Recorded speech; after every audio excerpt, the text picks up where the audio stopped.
'బాహుబలి' తర్వాత ప్రభాస్ రేంజ్ మారిపోయింది. ఆ తర్వాత ప్రభాస్ సినిమాలు అనుకున్నంత రేంజ్‌లో నడవకపోయినా హీరోగా ప్రభాస్ ఇమేజ్ మాత్రం తగ్గలేదు. సింహం ఒక అడుగు వెనక్కి వేసినట్టు ఫ్లాప్‌లతో గొడుగు కొట్టిన బంతిలా మళ్లీ బ్యాక్ బౌన్స్ అవుతున్నారు. గతేడాది 'సలార్' మూవీతో పవర్‌ఫుల్ కమ్‌బ్యాక్ ఇచ్చిన ప్రభాస్ ఇప్పుడు 'కల్కి' మూవీతో అది కంటిన్యూ చేయబోతున్నట్లు ఈ సినిమా సెన్సార్ సభ్యుల టాక్ బట్టి తెలుస్తుంది. ఈ సినిమా మొత్తం కాశీ కాంప్లెక్స్, శంబాలా అనే 3 ప్రపంచాల మధ్య జరిగే కథ. ఈ సినిమా 2 పార్ట్లుగా రాబోతుంది. అందులో ఫస్ట్ పార్ట్ ఈ నెల 20న విడుదల కాబోతుంది. ఈ సినిమా మహాభారత కాలం నుంచి 2898 ఏడీ వరకు 6000 ఏళ్ల ప్రయాణాన్ని ఈ సినిమాలో చూపించబోతున్నట్టు నాగశ్విన్ పేర్కొన్నారు. తాజాగా సెన్సార్ సభ్యుల నుంచి వచ్చిన రివ్యూ ప్రకారం ఈ సినిమా ప్రారంభమైన అరగంట తర్వాత ప్రభాస్ ఎంట్రీ ఉంటుందట. అంతేకాదు అప్పటి నుంచి క్లైమాక్స్ రెబల్ స్టార్ అభిమానులను అలరించేలా ఈ సినిమా ఉండబోతుందని చెప్తున్నారు. మరోవైపు అశ్వత్థామగా నటించిన బాలీవుడ్ మెగాస్టార్ అమితాబ్ బచ్చన్ సినిమా ప్రారంభమైన గంట తర్వాత ఎంట్రీ ఇస్తారట. ఆయనపై చిత్రీకరించిన ఫైట్స్ కూడా ఈ సినిమాకు స్పెషల్గా నిలవనున్నాయి.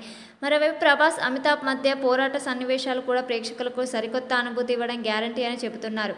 దీపికా పదుకునే పాత్ర కూడా ఈ సినిమాలో కీలకం. మరోవైపు ముఖ్యంగా ఇంటర్వెల్ ట్విస్టుతో ప్రేక్షకులకు ఆశ్చర్యానికి లోనవుతారట.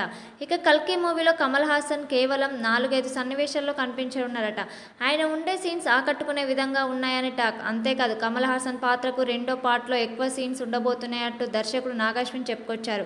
మొత్తంగా 3 ప్రపంచాల మధ్య కొత్త ఊహాజనిత కథనానికి మన భారత ఇతిహాసాలు జోడిస్తూ నాగశ్విన్ తెరకెక్కించిన 'కల్కి' 2898 ఏడీతో ప్రభాస్ 'బాహుబలి' రేంజ్లో హిట్ అందుకోవడం ఖాయమని చెప్తున్నారు. ఈ సినిమా రన్ టైం 180 నిమిషాల 56 సెకండ్స్ ఉంది. ఈ సినిమాలో కాశీలో ఆర్జీవీ ఓ కేప్ ఓనర్గా చూపించారు. సినిమాలో గ్రాఫిక్స్ మెయిన్ హైలైట్. మొత్తంగా ఈ cinema one time watchable movie అని చెప్తున్నారు. ఇప్పటికే ఈ సినిమాకు యూఎస్లో ప్రీమియం ద్వారా $3 మిలియన్ల కలెక్ట్ చేసింది. తెలుగు రాష్ట్రాల్లో తెలంగాణ ఈ సినిమాకు వారం రోజుల పాటు ఎక్కువ టికెట్స్ రేట్స్తో ఈ సినిమా ప్రదర్శనలకు ప్రత్యేక అనుమతులు మంజూరు చేశారు. ఇప్పటికే తెలంగాణలో 2 గంటల్లోనే 1,00,000కు పైగా టికెట్స్ అమ్ముడుపోయాయి. గురువారం విడుదల కాబోతున్న ఈ సినిమా ప్రభాస్ అభిమానులతో పాటు గత కొన్ని రోజులుగా డల్గా బాక్సాఫీస్కు కొత్త జోష్ తీసుకురావడం పక్కా అని